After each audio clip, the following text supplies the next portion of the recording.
it's your girl, the Box Wine Lady.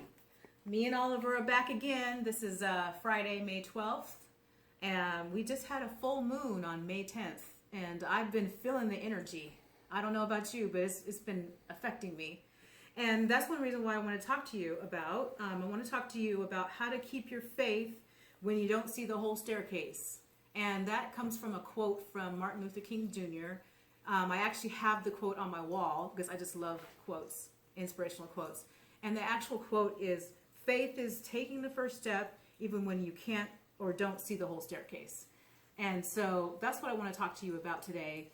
And I'm not talking about faith in God or the universe or the source or whomever you might think of as a higher being. And I do believe there is one, but I'm talking about having faith in yourself when you're going through things, having your ups and downs like we all do. Me, for example, I am self-employed and I have 3 different businesses, and right now all 3 of my businesses are very slow. And so I was starting to panic. I was starting to fear. I'm like, how am I going to pay my bills? But I got through it, and I'm going to give you my tips on how I got through it, and hopefully these will help you too. So the first one is quit the negative self-talk. I read actually a transcript. Baby's getting jumpy, so I'm going to let him down. I read a transcript of myself talking. I was in an interview actually, and I said out loud, "I am stupid," at least 3 times in that interview, and that was like life-changing for me. I didn't realize how badly I thought of myself. And I'm sure it came from somebody telling me that a long time ago when I was a little kid, and my subconscious mind just kind of absorbed it, and I started believing it. So I learned from that moment on, after I read that transcript, not to talk to myself that way.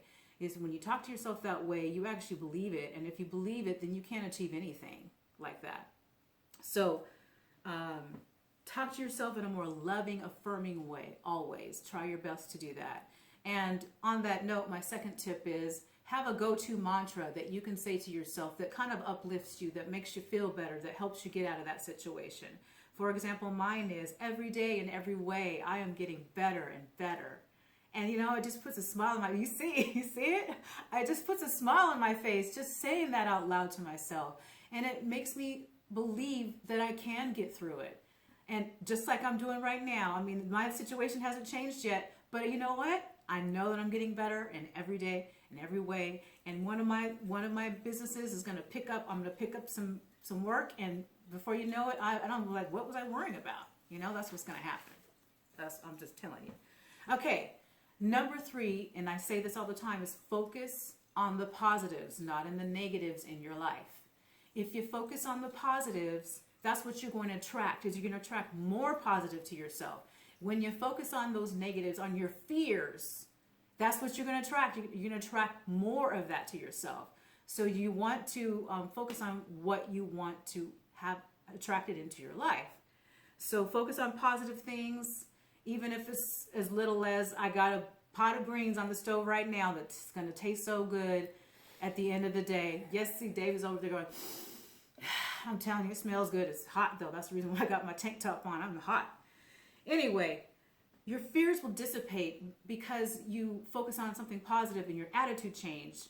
Because again, I've said this before too, when you change the way you look at things, the things you look at change, and it's going to change your life for the better. So then the next one is, look at what you fear from the standpoint of being like an outsider, not necessarily, don't be within your head trying to think about this fear that you have. Look at it from an objective point of view. And something that Dave tells me all the time is, ask yourself, what can I do today that will help me change my situation? What can I do today? And then, you know, and my caveat to that is, don't just think about it, then do it. You know, you got to take massive action to get past your fears. That's where that taking that step without knowing what's up there on that staircase, that's what you got to do. You got to take massive action, even if you don't know what the outcome's going to be. And then, you know, another caveat I would add to that is, when you're going up the stairs of your life, of your fears, make sure you look down to see if anybody else needs help. Because that's going to help you too. So, last but not least, surround yourself with OQP. OQP, and I got that phrase or coined that. Les Brown is the one who coined that phrase, OQP, and that means only quality people. Surround yourself with only quality people who will lift you up, who will support you, who will be there for you, who actually might even be able to give you some good advice on how to get past this thing that you're fearing, and will help you get to where you want to be. And then you're going to be supportive of them as well. I mean, I've had to cut some people out of my life just because they were negative and complaining all the time. And I'm just, you know what? We all have our down days. And of course, I'm going to be there for somebody who's down once in a while. But if that's how you are all the time, sorry about it. You're not going to be in my life anymore. Because I want to attract only quality people into my life. Because that's what I am. I'm a quality person, and I want to attract only quality people to myself. So those are my 5 tips on how to get past the fears in your life, how to keep your faith when you don't see the whole staircase. And on that note, I say to you, oh, before I forget, I'm almost sorry, I almost forgot. I had promised you that Alan was going to be here, and Alan Wilson, the motivational speaker, and we were going to talk about why men cheat. That video is still forthcoming. I don't know when it's going to be right now because he's really, really busy with his work right now. But it will come. But I do have a special surprise for you in my next video. For sure I can say this.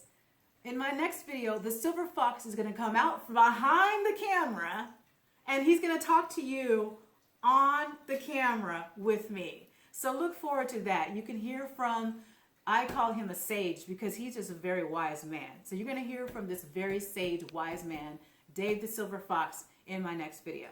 So now, on that note, I say to you, in good health and cheers from your girl, the box wine lady, and I will see you next time. Bye-bye.